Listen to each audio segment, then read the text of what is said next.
1984 अंग्रेजी लेखक का उपन्यास जॉर्ज ऑरवेल ने 1939 में अधिनायकवाद के खिलाफ चेतावनी के रूप में प्रकाशित किया। उपन्यास के खौफनाक डायस्टोपिया ने पाठकों पर गहरी छाप छोड़ी और ऑरवेल के विचार मुख्यधारा की संस्कृति में उस तरह से प्रवेश कर गए जैसा बहुत कम किताबों में संभव हो पाया। पुस्तक का शीर्षक और इसकी कई अवधारणाएं जैसे बिग ब्रदर और थॉट पुलिस को आधुनिक सामाजिक और राजनीतिक दुर्व्यवहारों के पर्याय के रूप में तुरंत पहचाना और समझा जाता है।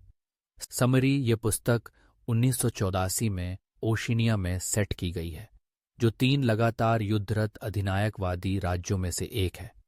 अन्य 2 यूरेशिया और ईस्टाशिया हैं। ओशिनिया पर सर्वनियंत्रक पार्टी का शासन है, जिसने लोगों का दिमाग धोकर उन्हें अपने नेता बिग ब्रदर के प्रति बिना सोचे समझे आज्ञाकारिता में डाल दिया है।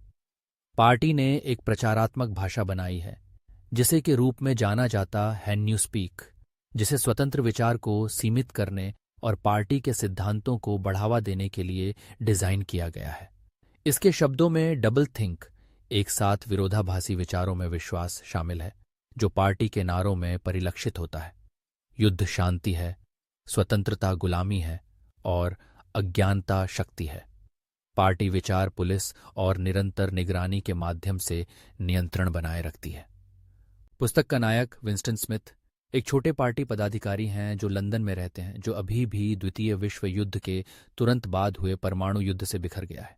वह आउटर पार्टी से संबंधित है और उसका काम सत्य मंत्रालय में इतिहास को फिर से लिखना है, इसे वर्तमान राजनीतिक सोच के अनुरूप लाना है। हालांकि सत्य और शालीनता के लिए विंस्टन की लालसा उसे सरकार के खिलाफ गुप्त रूप से विद्रोह करने के लिए प्रेरित करती है। वह जूलिया, एक समान विचारधारा वाली महिला के साथ एक निषिद्ध संबंध में प्रवेश करता है और वे प्रोल्स, सर्वहारा वर्ग के लिए संक्षिप्त से आबाद एक पड़ोस में एक कमरा किराए पर लेते हैं। विंस्टन भी असंतुष्टों के एक समूह ब्रदरहुड में तेजी से दिलचस्पी लेने लगता है। हालांकि विंस्टन और जूलिया को पता नहीं है कि उन पर कड़ी नजर रखी जा रही है। पूरे शहर में सर्वव्यापी पोस्टर निवासियों को चेतावनी देते हैं कि बिग ब्रदर आपको देख रहा है। चश्मा पहने हुए एक युवा महिला किताब पढ़ रही है।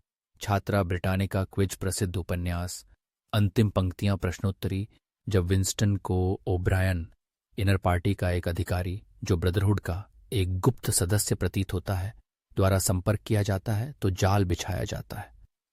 ओब्रायन वास्तव में पार्टी के लिए एक जासूस है जो विचार अपराधियों की तलाश में है, और विंस्टन और जूलिया अंततः पकड़े जाते हैं और हिंसक पुण्य शिक्षा के लिए प्रेम मंत्रालय में भेज दिए जाते हैं। विंस्टन के आगामी कारावास, यातना और पुण्य शिक्षा का उद्देश्य न केवल उसे शारीरिक रूप से तोड़ना या उसे जमा करना है, बल्कि उसकी स्वतंत्रता को जड़ से खत्म करना और उसकी गरिमा और मानवता को नष्ट करना है। रूम खिटोरवांड में, जहां कैदियों को उनके सबसे बुरे सपनों के संपर्क में लाकर जमा होने के लिए मजबूर किया जाता है, विंस्टन घबरा जाता है क्योंकि चूहों का एक पिंजरा उसके सिर से जुड़ा होता है। वह अपने उत्पीड़कों से चिल्लाता है, जूलिया के साथ ऐसा करो।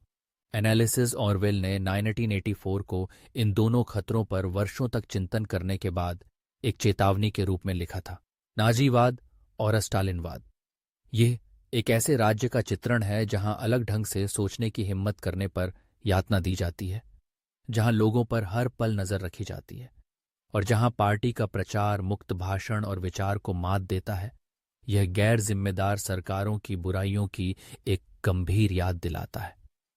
विंस्टन सभ्य जीवन के मूल्यों का प्रतीक है और उसकी हार सभी शक्तिशाली राज्यों के बीच ऐसे मूल्यों की भेद्यता की एक मार्मिक याद दिलाती है।